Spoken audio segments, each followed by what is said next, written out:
So, have fun, celebrate. Para meron din kayo, yes, meron din kayo isa-celebrate mga kapiksi kasi may mga small wins kayo. And pagdating sa small wins guys, no, talagang ini-encourage ko na mag-celebrate kasi parang ano nyo yun, dagdag motivation sa nyo. So let's say for example, kinongratulate ka ng boss mo, ganyan. O kaya na-recognize ka sa trabaho mo, employee of the month, si Kapiksi Chenes, diba? So that's something na worth celebrating, diba? So okay lang yon na mag-celebrate kayo, labas-labas, ganyan.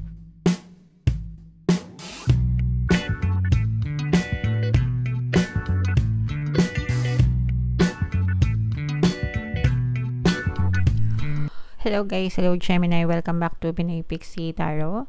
Ang pamagat ng episode natin for tonight is mid-month kapalaran para ngayong April 16 to 30 para sa Gemini, Sun, Moon, Rising, Sign, and Venus. General reading lang guys, pwede mag-resonate, pwedeng hindi, combination ng positive and negative energy mga kapiksi. Unahin natin tong deck na to guys, tingnan natin yung mga mensahe sa inyo ng inyong mga gabay. So, yung first message, Gemini, we have anguish. Another message for you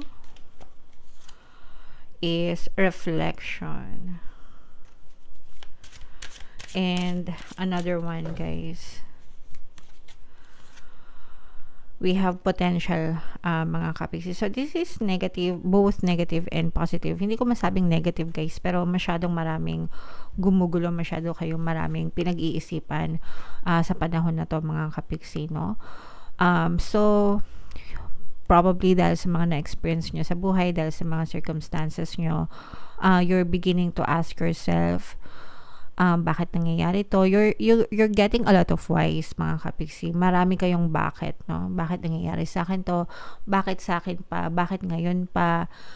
Kailan ba matatapos to? Anong pwede kong gawin? Etc. Mga kapiksi. And okay lang yun, guys, no? Na, kasi doon tayo magkakaroon ng wisdom, no? And doon din tayo matututo, mga kapiksi. So, mag-reflect kayo sa inyong actions, diba? Kumbaga, pag-aralan nyo kung ano yung naging consequences ng mga decision nyo sa buhay, kung nag-benefit ba kayo, kung naka-damage ba kayo, kung mabuti ba yung dinulot nito sa inyo, mabuti ba ang dinulot nito sa mga pamilya mo or sa ibang tao, or kung negative ba yung naging impact overall sa buhay nyo, mga kapiksi. And kung nakita nyo yung mga ganun, bakit, diba? And ask yourself, what could have you done instead, no? Ano dapat yung ginawa mo, diba? And would you do it again? Yung mga ganun, guys. So, mag-reflect tayo, guys, no? Dun sa mga bagay na ginawa natin. And then, maybe, you will be able to find the answers that you need, mga kapiksi. Alright? Okay. And then, ito naman, guys, this is a very positive energy because parang sinasabi dito na punong-puno ka pa ng potential for growth and improvement and learning and development, mga kapiksi. Ito, guys, bahagi lang ito ng buhay mo. At saka hindi lang ikaw yung nakaka-experience niyan, marami pang tao, maraming tao, and marami ka pang pwedeng ma-experience, maraming ka pang pwedeng matutunan, marami pang pwedeng malayo pa yung marating mo sa buhay mo, mga kapiksi. So, wag mong sayangin yung bawat sandali ng buhay mo dahil lang sa karereklamo, dun sa mga bagay, especially pagtapos na, because it's already over, the damage has already been done, diba, ika nga, pero you can still change yung possible outcome in the future basta magbago ka ngayon, mga kapiksi. Okay, kasi yung meron lang tayo is yung present moment natin, yung future wala pa, hinuhulma mo pa lang yan ngayon. Okay, hinuhulma mo yan ngayon by focusing your attention dun sa mga gusto mong mangyari in the future. Ngayon mo yan hinuhulma, ngayon mo yan pinoproseso, mga kapiksi, pero yung resulta niyan sa future mo pa makikita. So make sure na ginagawa mo to the best of your ability ang pwede mong gawin para magbago ang future mo by focusing your attention sa present mo, sa gusto mong mangyari. Okay? Naiintindihan nyo ba guys? Sana naiintindihan nyo. Comment down below mga kapiksi if naiintindihan nyo. Alright? So, dito sa deck na to guys, tingnan natin kung ano ang nag-aantay sa inyo ngayong April 16 to 30 mga kapiksi. Shuffle natin to. Habang sinashuffle natin to, panoorin nyo muna yung video natin regarding sa ating paano mag-manifest ng abundance video course. Kapiksi, sawa ka na ba sa mga struggles at hirap sa buhay mo? Masipag ka ba at masikap sa buhay ngunit hindi ka pa rin umaasenso? Ilang beses ka na bang nag-attempt magnegosyo at mag-invest pero palagi ka pa rin nalulugi? Sa pagkakataon na ito ay maaaring may subconscious beliefs ka na nagiging balakid sa iyong pag-unlad at pagyaman. Introducing, paano mag-manifest ng abundance video course. Dito ay matututunan mong ma-overcome ang mga balakid mo para tuluyan ka ng umunlad, umasenso, sumagana, maging matagumpay, successful at maswerte sa iyong kabuhayan, pera, trabaho, negosyo, salapi at kaperahan ng bonggang-bongga. Dali, mag-send na ng email sa pinoypixitaro@gmail.com at simulan na ang iyong pagyaman ngayon. Alright. So, sabay-sabay tayong magpayaman guys ngayon 2024. Mag-avail na kayo ng course kasi sobrang ganda talaga niyan mga kapiksi.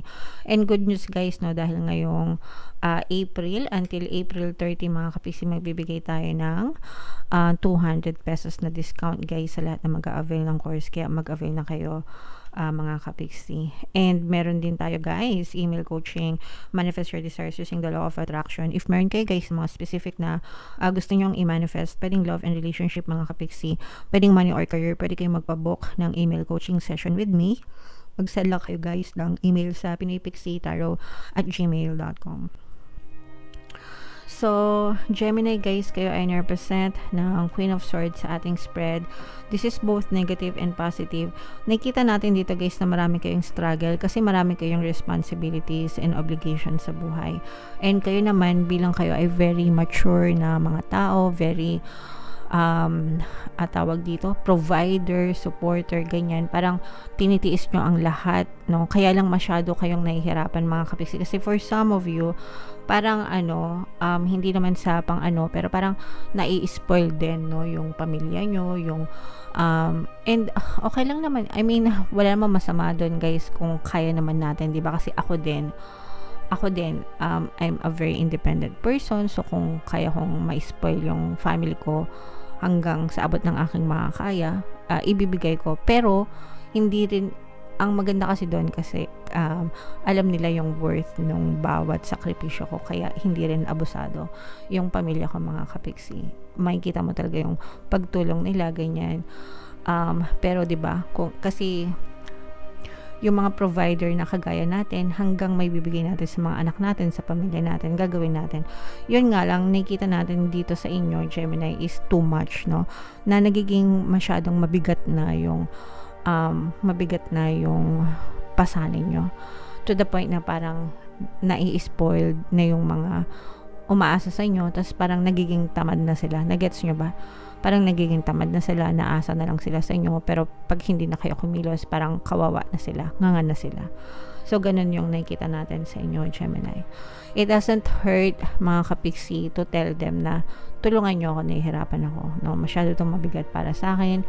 Kung matutulungan nyo ako sa kahit anong pamamaraan, kahit maliit na pamamaraan, gagaan at gagaan yung pakiramdam ko. So, tell them mga kapiksi, sabihin nyo yun sa kanila kasi yun yung nakikita natin na medyo mabigat para sa inyo lahat. Kinakaya nyo. Kumbaga parang okay lang, gawin natin sa pamilya natin. Pero may mga extended families pa.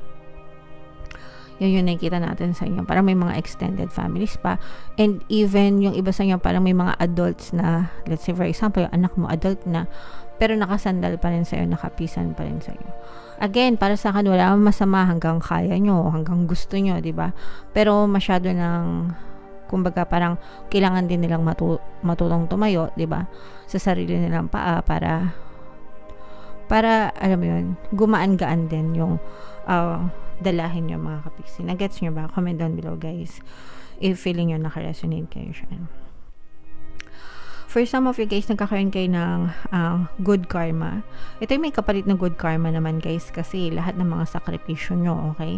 Meron yung kapalit na good karma. So, in the end, kumbaga sakripisyo kayo, yes, ngayon, pero babalik din naman sa inyo yung good karma, mga kapiksi. Alright? And tsaka nakikita natin yung iba sa inyo parang extreme, parang masaya na mahirap, no? Nahihirapan kayo, yes, pero masaya kayo. Okay, so wala na akong ano doon, hands up na ako sa inyo, as long as masaya kayo, walang pakialamanan, diba? So yeah, kanya-kanyang trip yan sa buhay. Okay, so meron kayong parang a-attendan na reunion, mga kapiksi, ngayong April, siguro mga summer getaway, ganyan, with your friends. Ito yung more on friends, ito mga kapiksi. Pwede ding family, mga kapiksi, no? Parang magkakaroon ng travel, ganyan, or date, night out, mga kapiksi. Pero ang nararamdaman ko dito is more on friends, no? Parang invitation to go out, so have fun, celebrate. Para meron din kayo, yes, meron din kayo isa-celebrate, mga kapiksi, kasi may mga small wins kayo. And pagdating sa small wins, guys, no, talagang ini-encourage ko na mag-celebrate, kasi parang ano nyo yun, dagdag motivation sa nyo. So let's say for example, kinongratulate ka ng boss mo, ganyan, o kaya na-recognize ka sa trabaho mo, employee of the month, si kapiksi Chenes, diba? So that's something na worth celebrating, diba? So okay lang yun na mag-celebrate kayo, labas-labas, ganyan. Di mo naman kailangan gumastos ng magarbo. Ang importante is i-celebrate mo yung happiness, yung fulfillment, yung achievement, yung success mo, para and be grateful, no? And then the universe will give you more evidences of that to be grateful for. Tandaan mo yung feeling, di ba? Na ganyan, para palagi mo siya ma-experience. You will experience more things na pwede mong i-celebrate in the future, mga kapiksi. Merong nag-iisip sa'yo, fire sign energy, Aries, Leo, Sagittarius. Itong person na to, parang gusto ko nitong kontakin, pero parang iniisip pa lang niya. Baka naka-draft pa lang sa message niya, pero hindi niya pa napipindot yung send button, mga kapiksi. Pero this person is thinking of you, guys, no? Pwedeng siya rin yung mag-invite sa'yo to go out, mga kapiksi, and celebrate, have fun. Alright? So, yun yung mga positive energy na nakikita natin, mga kapiksi. Itong mga celebration na to, going out with friends, going out with family, at saka itong mga success. To success talaga to. So, i-mind mo yan sa comment section. Gemini, mind celebration, mind success, mind achievements, ganyan. Kasi yung iba sa inyo talaga may mga ma-achieve kayo na milestones, or may mga mahihit kayong target ngayong April 16 to 30, Gemini. Okay? Alright, so comment down below, Gemini, if feeling nyo nakaresonate kayo dyan. Ito, guys, yung ating mga pampaswerte subliminals. Pakinggan nyo, guys, para talagang maging maswerte kayo. And ito naman yung ating success stories ng paano mag-manifest ng abundance video course. Click here to subscribe, guys, and click here to join our membership program. Thank you for liking, sharing, and subscribing, and see you again next time. I love you all. Have a nice day. Bye-bye.